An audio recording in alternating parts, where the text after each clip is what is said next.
During intimacy with my wife that night, I discovered a French tattoo on her inner thigh. Its fresh color clearly indicated it was done during this business trip.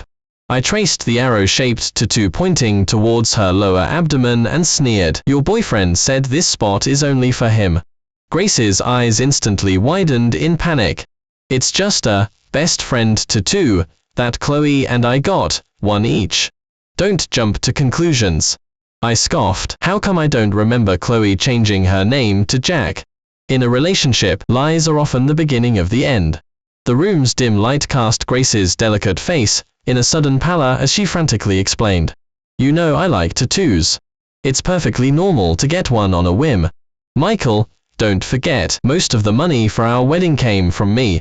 You barely contributed anything, and now you are suspecting me because of a tattoo."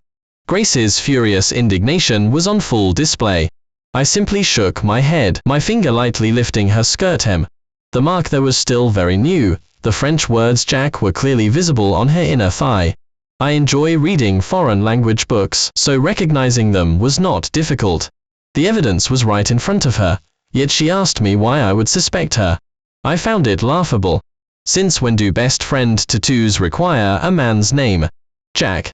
A foreign man. My gaze locked onto her, not missing a single expression. In the face of undeniable facts, she had no chance to argue.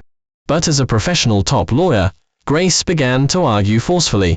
"Michael, you slandering me like this, without regard for the truth, is something I can take to court, and I am your lawful wife. Don't you think it's disgusting for you to question me over every little thing?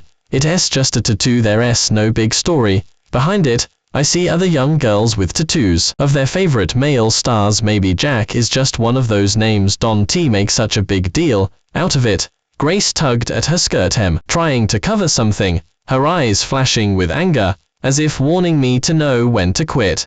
I scoffed. I wasn't surprised that Grace had cheated on me. After all, this wasn't the first time. A few months ago, in the parking lot, I had caught her in an intimate embrace and whispered conversation with a man. I rushed forward to separate them, angrily cursing her actions. She, however, claimed she had been diagnosed with Casanova and couldn't control her behavior. Casanova is commonly known as Playboy. She had a severe case. I had wanted a divorce, but she pleaded with me, begging me to stay with her through treatment and not abandon her. So, I forgave her.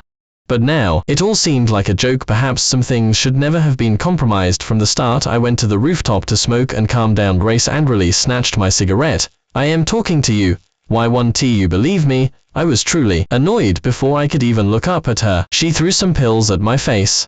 "I'm actively cooperating with treatment, and I'm taking my medicine on time. What more do you want from me?" Seeing my silence, Grace grew even angrier. "Jack is just a casual friend.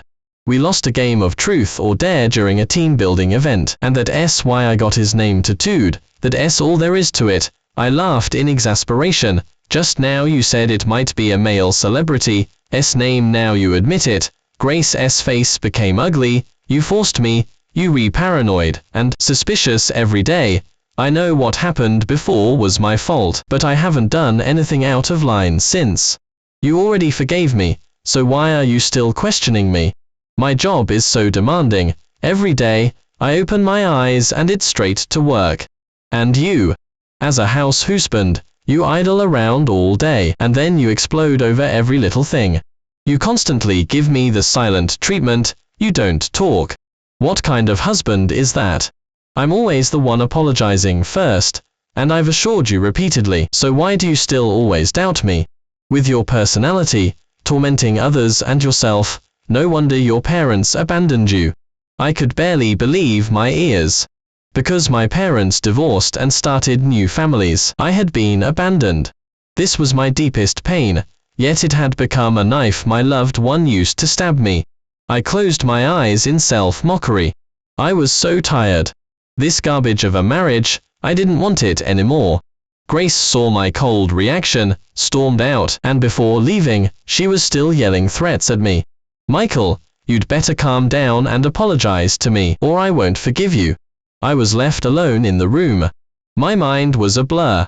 I remembered Grace's female colleague warning me when she was diagnosed with Playboy. People who make mistakes always find excuses. Otherwise, why would so many murderers claim insanity? I knew I shouldn't believe it. From the moment I forgave her, this matter shouldn't have been brought up again. For a while, our relationship genuinely seemed to be back to normal. She would come home early from work, her face full of happiness as she hugged me. Honey, once this lawsuit is over, we can travel together. If I weren't so busy with work, I'd want to be tied to you. Grace's gaze on me at that time almost drowned me. Her pleas for me not to abandon her kept repeating in my mind. Looking at the pills scattered on the floor, maybe I really had misunderstood her. I wanted to go out and find her, but as soon as I opened the door, I froze. Grace was back. But behind her stood a man, a foreign man. My mind went blank. Before I could react, a small figure leaped out from behind the man. Michael, is this how you greet your wife's best friend and her friend? Aren't you going to invite us in? In the living room, Chloe shrugged. I didn't think a tattoo could cause such a fuss between you two. Grace just glared at me angrily, remaining silent. Chloe lifted Grace's skirt hem, revealing her tattoo, identical to Grace's. Just like Grace said, we lost a game and had to get a man's name tattooed. We could only choose from the people at that game. So we asked Jack for his opinion, and got his name tattooed, in French, too. It's simple and stylish. As for why it's on the thigh, it's so it's not easily seen. It wouldn't be good if others saw it. Besides, it can be washed off, so don't take it to heart. Chloe explained earnestly, seeing me look somewhat stunned. She took our hands and placed them together. I'm your biggest shipping fan. If anyone tries to mess with your relationship, I'll be the first to object. Grace also sighed, looking at me seriously. Michael, I didn't tell you at first because I was afraid you'd overthink it. Looking at Grace's apologetic expression, I was silent for a moment. It was true that a leopard cannot change its spots. My suspicion of her was also due to the trauma from months ago. But she hadn't re-offended since then. Perhaps I was just overthinking it. I'm sorry, honey. I was too sensitive. Grace just clung to me, demanding that I make it up to her. Chloe and Jack left first. That night, I was very happy. We fell asleep in each other's arms. The next day, Grace went to work and I went grocery shopping as usual. Passing by a coffee shop, I thought I'd go in and buy some coffee beans for Grace. But then I spotted a familiar back. It was Chloe. I was about to go say hello when I saw her, and another woman laughing heartily while discussing something. Curiosity piqued. I moved closer. Grace has been ridiculous lately, getting caught doing something like that. Luckily, I went to your place last night, and got a tattoo to match, otherwise she couldn't have explained it away. Grace was generous, though. She bought me a new handbag. Well, she really is generous. Next time there's a good show like Covering Up, Cheating, remember to call me. I don't know how I walked out of that coffee shop. Chloe's words kept replaying in my mind, so it was all premeditated. They conspired to trick me. But why would they do this to me? Because I was too easy to fool. There's a saying that's quite true. Cheating and domestic violence are either 0 times or countless times. I returned home disheartened, remembering saying Grace hid a burner phone under the bed. I found it. The phone had no password. This clearly indicated Grace was certain I wouldn't guess its existence. Opening the phone, the social media app clearly held evidence of their relationship. When are you two getting a divorce? Your husband is absolutely boring. Baby, did you know I posted our relationship story online? They are all praising our love. Below were Grace's replies. Didn't you tell them about our relationship? We are having an affair. You are the third party. But even if you have to stay hidden, I still love you the most. I continued to scroll through the records, finding photos of them holding hands, wishing for their love by the sea. Darling, I really hope we can always be together. Praying for our love. The more I read, the more heartbroken I became, a suffocating feeling of misplaced trust spreading through my entire body. Suddenly, a new message popped up. Darling, your silly husband hasn't found out, has he? He's such an idiot. Baby, are you almost here? I can't wait. The man's profile picture was an ABS photo. Zooming in, The man's lower abdomen clearly had Grace in French, followed by, I love you, in French. Ha, ha ha ha ha ha. I felt like a clown. Sad and ridiculous. I laughed, tears streaming down my face. I slapped myself to calm down. What I needed to do now was take pictures, to preserve the evidence. Suddenly, a text message arrived. Michael, I have something to do today. I won't be home. Combining this with the man's messages, I understood. Since that was the case, let this hidden love be brought into the open. I saw Jack's newly posted status update. I don't know if it was intentional, motel, one of those members only ones. I looked closely, it seemed familiar. That place had been in trouble before for operating an illegal casino. I remembered the owner of that place faced legal issues. Before I could think more, my phone rang again. Michael, I love you. When I saw the text message, all I felt was hatred. Did she think I would be fooled again like before? I looked at their location and dialed the police. Officer, I'd like to report a well-known lawyer for bribery and corruption and public indecency. After dealing with that, I contacted a lawyer. This absurd marriage had to end. That night, I slept soundly, until I woke up naturally. I opened my phone, and the top trending topic was a live broadcast of a famous lawyer's image collapsing. In the live stream, Grace was furious. I've already said, we did not accept bribes. This matter has nothing to do with us. We were just there to collect evidence. My husband will prove our innocence when he arrives. And as for you, you've surrounded Jack and me without any evidence. Do you know I have an important case today? How much time have you wasted? Do you know that? I am a top lawyer, and my time is very valuable. Jack stood aside, trembling and silent. He was terrified. After all, he was just a newcomer. He had never seen such a huge scene before. They were in the middle of a passionate moment last night, when government officials took them away. They hadn't even had time to react before facing a group of high-ranking officials. In the crowd, one person stepped forward. Ms. Lin, we are also acting on orders from above. Please cooperate with our investigation and provide evidence. We received an anonymous tip, which is why we are here. However, Grace suddenly went mad and smashed the camera that was almost in her face. You can't afford to waste my time. Every second you delay is a loss to our work. Grace was raging inside. I merely shook my head faintly. I didn't understand why someone, usually so rational, would go berserk when things happened, and her emotions would fluctuate so rapidly. But this was all within my expectations. Because has bipolar disorder, she tends to act wildly when faced with problems. Few people could tolerate her, but I was the only one who had stayed with her for so long. Perhaps that's why she didn't cherish me. I finally turned on my phone. The 99+ messages were all from Grace. Watching a spectacle is always more exciting live. I called a taxi as emotions broke down again and again. I appeared. Grace saw me as if I were a savior, running to my side and holding me tightly. Michael, you are finally here. Quickly tell them I'm innocent. You are my husband, they'll believe you. This is Jack, you met him the other day. He's my colleague. We were just collecting evidence last night. There was no bribery from above, we don't know that owner, and there was no public indecency. I coldly pulled away from Grace, frowning as I looked at her, as if she were a strange stranger before me. Grace looked at me, her face paling. Michael, what are you doing? Are you disgusted with me? Before I could speak, my hand was grabbed by Jack. Michael, quickly prove we are innocent.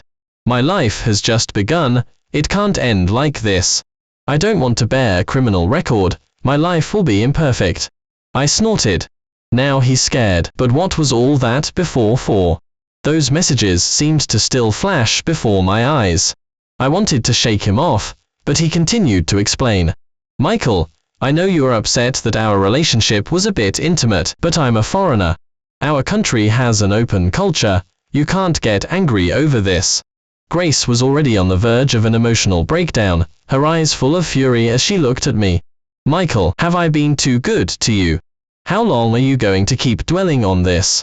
I told you last time it was a misunderstanding, it was already explained. Why are you acting like a shrew now, being so unreasonable? Who's the shrew? I looked at Grace's pained expression with disdain. Was she no longer pretending in public? Unfortunately for her, she was wrong. My methods were not limited to these. I wouldn't let them off so easily. Watching their faces flush, I just smiled slightly. Oh really? You said he was just a friend, but now you are hugging. And are there, just friends, motels together?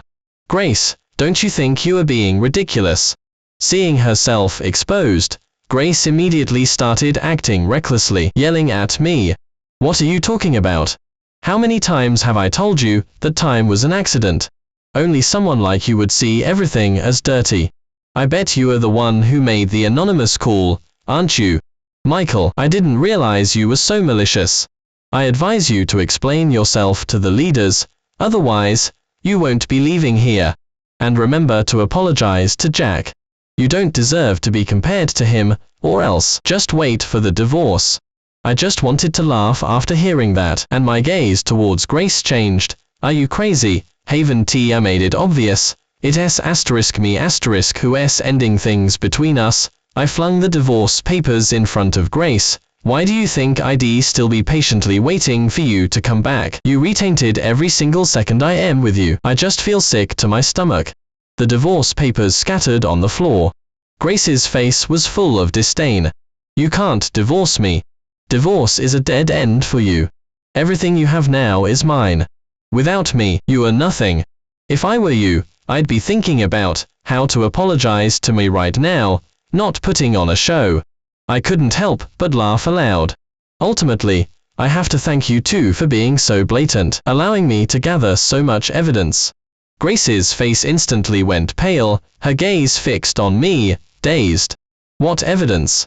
I scoffed, then pulled out the documents I had prepared beforehand.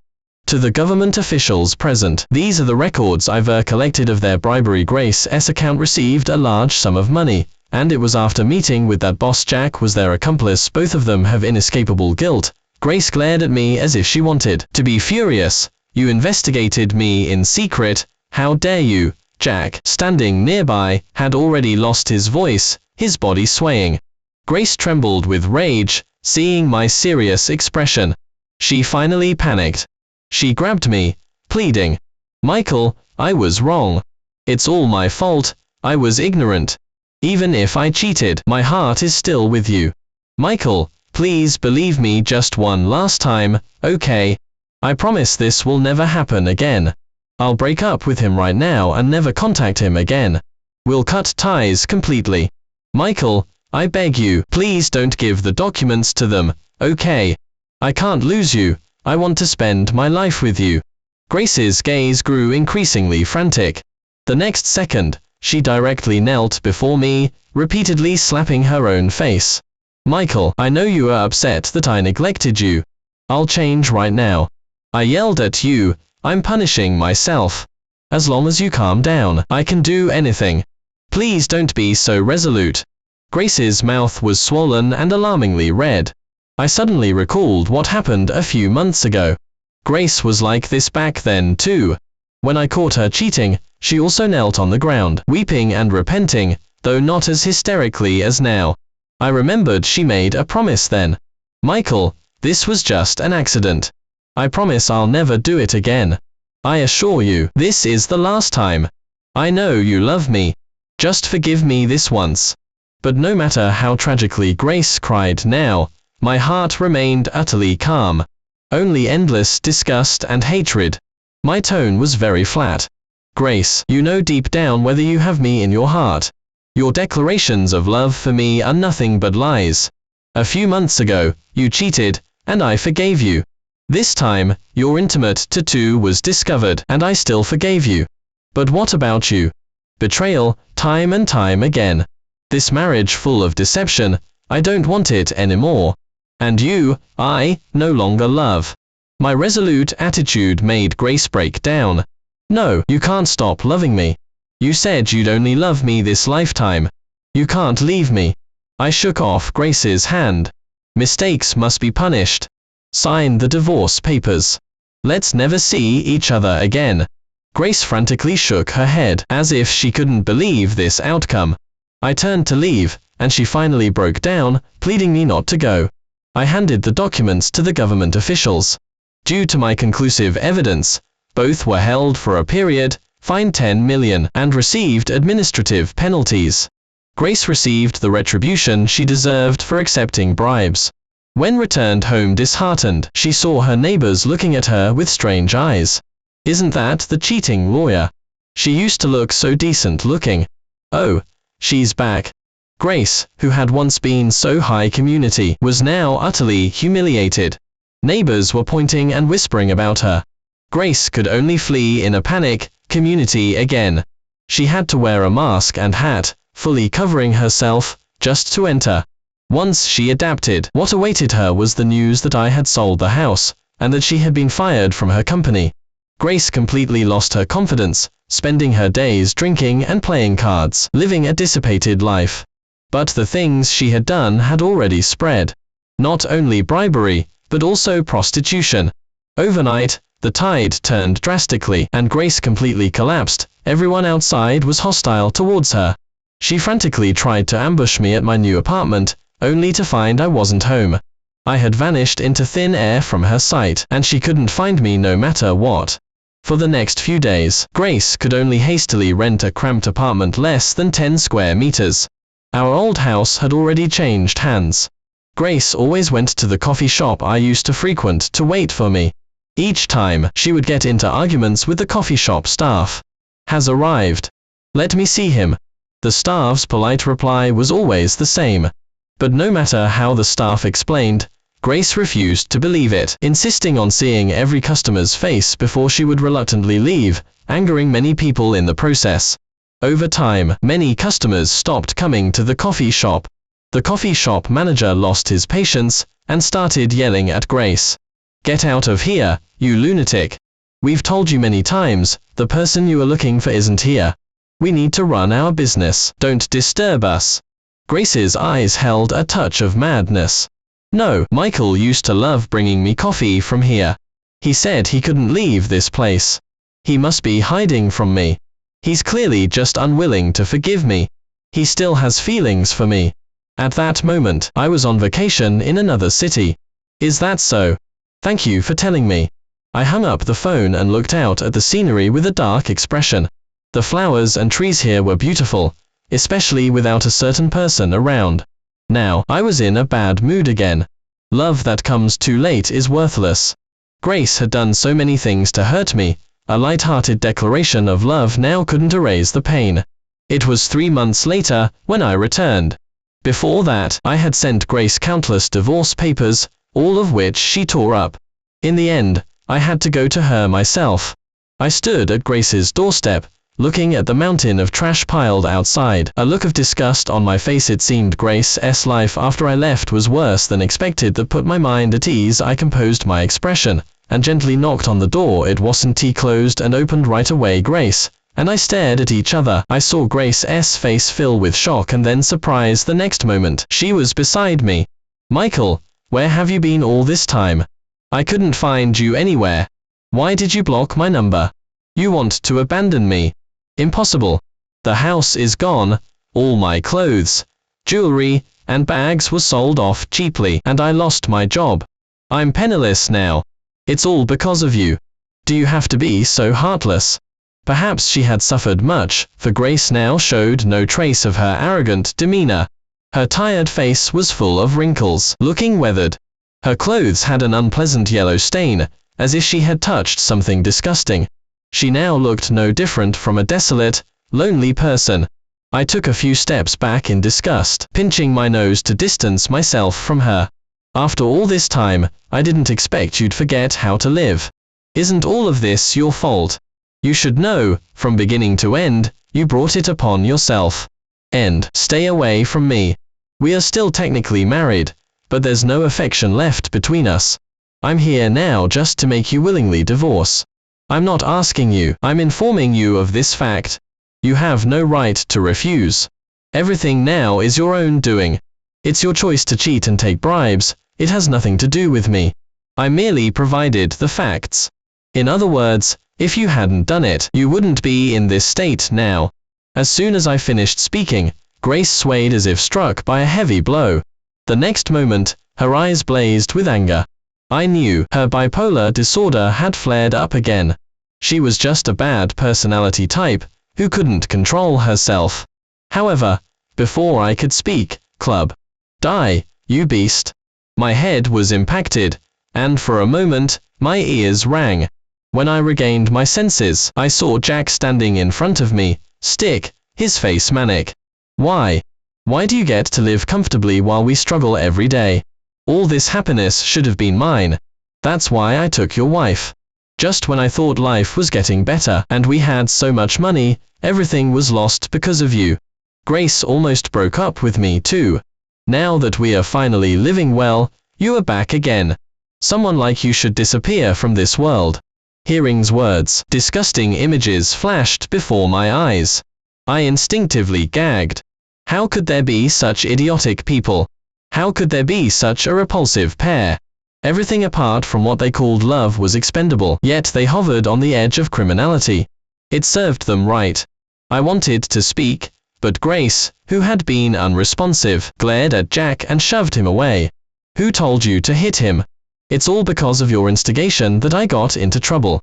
Now you've ruined everything for me. What right do you have to appear before me? Jack froze, then reacted by slapping her back. How dare you, you slut? You hit me for this heartless man. Don't you forget, I'm the one who's with you every day now. You shameless thing, we agreed to split everything equally and we did plenty of bribery together. Now you want to blame everything on me.